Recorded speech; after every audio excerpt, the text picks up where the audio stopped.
اچھا یہ تو بات آپ کی ایک طرف اپنی جگہ ٹھیک ہے، آپ نے ابھی قانون کی بات بھی کی، آئین کی بات بھی کی، ساری چیزوں کی.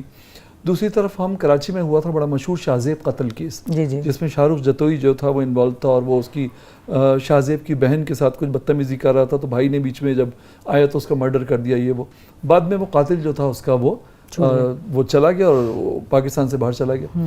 تو ایک طرف تو ہم قوانین کی بات کرتے ہیں، دوسری طرف ہم دیکھتے ہیں کہ قوانین ہمیں بڑے بے بس بھی نظر آتے ہیں. تو عوام کا جو ٹرسٹ ہے وہ کیسے بحال ہوگا؟ کیوں کوئی ڈرے گا اس بات سے کہ میں کسی کے خلاف، کسی خاتون کے خلاف کوئی قدم کیوں نہ اٹھاؤں؟ کیونکہ اسے معلوم ہے کہ اگر میں ذرا سا بھی انفلوئنشل ہوں تو میں نکل سکتا ہوں وہاں سے. اس میں میرے خیال سے ریاست کی بہت بڑی ذمہ داری ہے. پہلے تو ایسے قوانین جو مضبوط ہوں، پھر ایسے ادارے جو اس قانون کو کی عمل درآمد کرا سکیں، اس پہ عمل درآمد کرا سکیں، اور اس کے لیے اس کو وسائل دینے کی ضرورت ہوتی ہے، اس کے لیے اس کو اتھارٹی دینے کی ضرورت ہوتی ہے، پھر اس کی سپورٹ کے لیے اس تمام اداروں کو لانا. اب مجھے یہ خوشی ہے کہ ہمارے قانون کے عمل درآمد کے اوپر عمل درآمد کے لیے پولیس ایڈمنسٹریشن ساری اس کے تابع ہے کہ انہوں نے ہمیں سپورٹ ضرور کرنا ہے. ہم فائل تب تک نہیں کلوز کرتے، جب یہ کیس تب تک نہیں کلوز کرتے جب تک کہ اس پہ عمل درآمد فیصلے کے اوپر نہیں ہو جاتا. پھر صحیح لوگوں کا چناؤ، مطلب اگر آپ کسی کو پولیٹیکل فیور دینے کے لیے لا رہے ہیں تو یقیناً وہ کبھی بھی انڈیپینڈنٹ فیصلے نہیں کریں گے، آزاد فیصلے نہیں کریں گے. اگر آپ اچھے لوگ سلیکٹ کریں گے، ان کو اتھارٹی بھی دیں گے، بھروسہ بھی کریں گے، تو وہ اچھے انڈیپینڈنٹ فیصلے کریں گے. آپ کو لگتا ہے کہ پاکستان میں اس وقت قانون اتنا مضبوط ہے؟ میں آپ کو اپنے ادارے کے بارے میں کہہ سکتی ہوں کہ میرا قانون جو ہے اور میرا ادارہ بغیر کسی دباؤ کے کام کرتا ہے. میں باوثوق طریقے سے آپ کو کہہ سکتی ہوں آج تک ہمارے جتنے بھی فیصلے ہوئے ہیں پیورلی آن میرٹ ہوئے ہیں، اور آپ کو اس کے گواہ عوام نظر آئے گی. ہاں کل کو کیا ہوتا ہے میں اس کی ذمہ داری نہیں لے سکتی، مگر میں اپنی ذمہ داری یقیناً لے سکتی ہوں. اور اس کی ذمہ داری کے ساتھ ساتھ میں اس کا جو سہرا ہے وہ ان لوگوں کے ساتھ باندھتی ہوں جنہوں نے وہ اتھارٹی دی اور انٹرفیئر نہیں کیا کام میں، اور جو سپورٹ دی. کیونکہ ابھی ہم پولیس کو کہتے ہیں کہ جا کے ہمارا ایک جو مینڈیٹ ہے وہ یہ بھی ہے کہ ہم جائیداد میں بھی حصہ دلاتے ہیں عورت کو، تو ہم کہتے ہیں کہ جا کے قبضہ بھی دلاؤ، اور پولیس جاتی ہے قبضہ دلاتی ہے. میجسٹریٹ کا دفتر جو ہے وہ میجسٹیریل پاورز ایکسرسائز کرتا ہے. سملرلی اگر ہم کوئی اور ایسا کیس ہے کہ جو ٹرمینیشن ہو گئی ہے تو ہم ادارے کو جا کے ایکسیکیوٹ کراتے ہیں اور ادارہ اس کو ٹرمینیٹ کرتا ہے سروسز سے. جو خاتون ہراسانی کا شکار ہے یا کسی بھی طرح کے ظلم اور زیادتی کا شکار ہے، وہ آپ کے ادارے سے فوری کانٹیکٹ کرنا چاہے اور وہ کسی چھوٹے سے علاقے میں، گاؤں میں رہتی ہے یا چھوٹے شہر میں، کوئی ہیلپ لائن ایسی ہے؟ بالکل جی، وہ مجھے ذرا سے بتا دیں اور ہم اسکرین پہ وہ لکھ کر دکھا بھی دیں گے. ہماری ہیلپ لائن ہے 03444 367 367. یہ آپ دکھا دیجیے گا. اس کے علاوہ اگر نیچرلی ملازمت میں ہے تو شاید پڑھی لکھی بھی ہوگی تھوڑی سی، سادہ الفاظ میں رومن اردو جسے کہتے ہیں، رومن جو اردو ہم انگریزی میں لکھتے ہیں وہ اردو میں لکھے، سندھی میں لکھے، بلوچی میں لکھے. ہماری ویب سائٹ پہ جا کے جو کہ فوسپا لکھیں گے آپ سامنے آ جائے گی. لیکن آپ مجھے یہ بتائیے کہ ایک عورت جو تعلیم یافتہ نہیں ہے، جو ایک چھوٹے سے گاؤں میں رہتی ہے یا چھوٹے سے شہر میں رہتی ہے، وہ فوسپا، پہلی بات تو اسے فوسپا پتہ چلے، فوسپا بھی کوئی چیز دنیا میں ہوتی ہے. پھر جو نمبر آپ نے ڈیجٹ بتایا وہ تقریباً 7-8 اس کے اندر کیریکٹرز ہیں، وہ میں دیکھ رہا ہوں. جیسے ہم دیکھتے ہیں پاکستان میں بہت ساری ہیلپ لائنز ہیں، جیسے کہ 15 ہے یا 115 ہے، یا جیسے امریکہ میں 911 ہے. اس طرح کا مختصر کوئی نمبر جو ہے؟ دیکھیے وہ مختصر نمبر بھی ہمارے پاس ہے، مگر یہ جو نمبر ہے نا یہ واٹس ایپ کا نمبر ہے، تو لوگ مفت کی کال کر سکتے ہیں. اس کا یہ بڑا فائدہ ہے. اگر ہم یہ ختم کر دیں گے نا تو لوگوں کے لیے کال کرنا بھی کئی دفعہ مشکل ہو جاتا ہے، بیلنس ختم ہو جاتا ہے یہ وہ. دوسری بات یہ ہے کہ اب ہمارا خیال ہے کہ لوگوں کے پاس موبائل فون نہیں ہے، اسمارٹ فونز نہیں ہیں. آپ دیکھیے فیس بک کے استعمال کو دیکھیں، آپ ہر کوئی استعمال کر رہا ہے، وہ آن لائن پلیٹ فارمز استعمال کر رہا ہے، بہت آسان ہے. اردو میں بھی فوسپا لکھیں گے نا تو ویب سائٹ آ جائے گی، اس میں سامنے لکھا ہوا شکایت درج کرائیں. اور ہم نے ایپ انٹروڈیوس کرا دیا ہے، وہ اس ایپ پہ جا کے آپ ڈاؤن لوڈ کریں، اپنے کیس کو اینڈ ٹو اینڈ ٹریک کریں.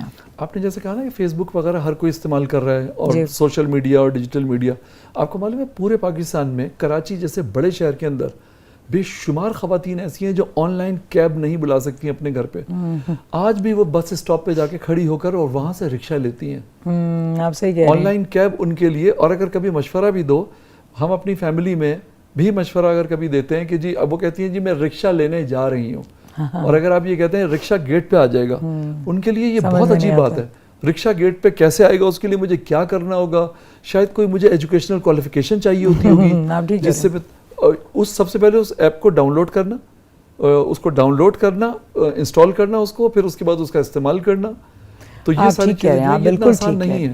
آپ بالکل ٹھیک کہہ رہے ہیں, مگر پھر ایک دیکھیے قانون کے کچھ تقاضے ہوتے ہیں, اگر قانون کا تقاضا نہیں پورا ہوگا تو ہم نہیں کر سکیں گے. ہم آسانی کیا کرتے ہیں, اگر ایک سمپل نمبر ہے وہ ہر جگہ لکھا ہوا ہے, فیس بک پہ بھی ہے, انسٹاگرام پہ, ہر جگہ میری ٹیم کو میں بہت ٹیم کی داد دوں گی کہ وہ بڑی محنت کرتے ہیں لوگوں تک پہنچنے میں. اینی وے تو وہ نمبر آ گیا, انہوں نے ہمیں کال کر دی, کال کے بعد ہم ان کو گائیڈ کر دیتے ہیں, پوری ان کو باقاعدہ ان کو ہم گائیڈ کرتے ہیں, پوری ہدایات آسان طریقے سے سمجھاتے ہیں. ہم ان کو کہتے ہیں بس آپ اس طرح کریں, ایک دفعہ پھر آ جائیں, کیونکہ آنا ضروری ہے. پبلک پلیسز پہ آپ کے پوسٹرز جو ہیں وہ لگائے گئے ہیں جس پہ ٹیلی فون نمبر آپ دیکھیں گے تمام BRTs پہ, میٹروز پہ ہمارے پوسٹرز لگ گئے ہوئے ہیں. بالکل صحیح. وہ تو وہاں پہ جب بھی میٹرو میں یا گرین لائن یا BRT میں سفر کر رہی ہے اس کو وہاں نظر آئے گا کہ کس نمبر پہ کال کرنا ہے. اچھا, ہمارے یہاں ایک چیز میں اور بھی دیکھتا ہوں پاکستان کے اندر کہ وہ خواتین خاص طور پہ یا ٹرانسجینڈرز جو زیادہ تعلیم یافتہ نہیں ہیں, فوسپا جیسے ادارے کا جب وہ پوسٹر دیکھتے ہیں یا دیکھتے ہوں گے یا اور بھی کسی, تو وہ سوچتے ہوں گے پتہ نہیں بہت پڑھے لکھے لوگ یہاں بیٹھے ہوتے ہوں گے, میں جاؤں گا یا جاؤں گی وہاں پر, میں پتہ نہیں اپنی بات, مجھے کوئی, سب سے پہلا تو خیال یہ ہوتا ہے مجھے کوئی اندر بھی جانے دے گا یا نہیں. بالکل. اور دوسرا یہ کہ میں اپنی بات سمجھاؤں گی کیسے, اور وہ اتنا ان کے پاس ٹائم ہوگا بھی یا نہیں ہوگا. اس طرح کے خیالات, بہت سارے پرسیپشنز جو ہوتے ہیں وہ ہم کہیں جانے سے پہلے خود اپنے ذہن میں بنا لیتے ہیں. یہ ایک ہمارا کلچر ہے پاکستان کا, اور انڈیا کا بھی شاید ہو, لیکن پاکستان میں تو بہت ہے.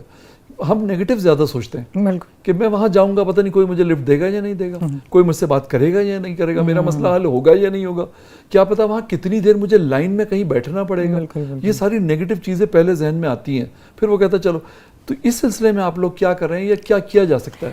دیکھیے, ایک تو بڑی آگاہی پہ ہمارا بہت زیادہ کام ہے کہ خواتین آپ کے مسائل سنیں گی, کوئی وکیل کی ضرورت نہیں ہے, کسی فیس کی ضرورت نہیں ہے, ہم آپ کو گائیڈ کریں گے. نمائندگی آپ کی نہیں کر سکتے, ہم آپ کو گائیڈ کریں گے. اور بہت دفعہ فون کال جب آتی ہے نا, وہیں ان کی ڈھارس بن جاتی ہے اور وہ پھر آگے بڑی انکریج ہو کے آتی ہیں.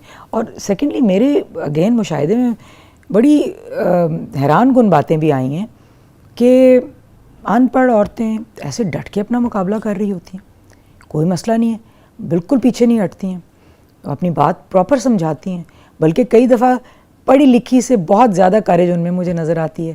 تو ہمارا خیال ہے کہ لوگ یہ شاید سوچ کے نہیں کریں گے, اور کچھ لوگ ایسے بھی ہیں جو نہیں کریں گے, ان کو اگر آپ لے کے ہاتھ پکڑ کے بھی چلیں گے تو تب بھی وہ اپنا حق نہیں مانگیں گے.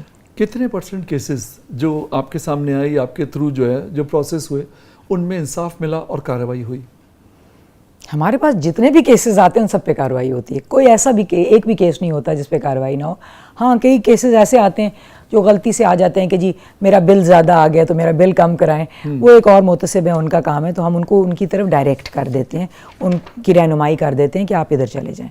مگر جتنے بھی کیسز آتے ہیں ہمارے پاس, پچھلے سال مثال کے طور پہ تقریباً 1700 کیسز آئے تھے, اور پورے پاکستان سے آئے تھے, شہروں دیہاتوں سے, ہر جگہ سے آئے تھے, اور وہ سب کے سب ڈیل ہوئے. ہاں, کوئی پینڈنسی چل رہی ہے, کوئی اس میں سے 20% پینڈنسی ہے, 80% کیسز سالو ہو گئے ہیں. وہ اس لیے کہ ہمارے بعد وہ فوراً ہی ہمارے سے فیصلہ آنے سے پہلے اپیل میں چلے جاتے ہیں, پریزیڈنٹ صاحب کے پاس اپیل میں جاتے ہیں یا ہائی کورٹ میں چلے جاتے ہیں, تو پھر وہ ہمارے ہاتھ سے معاملہ نکل جاتا ہے. بالکل صحیح.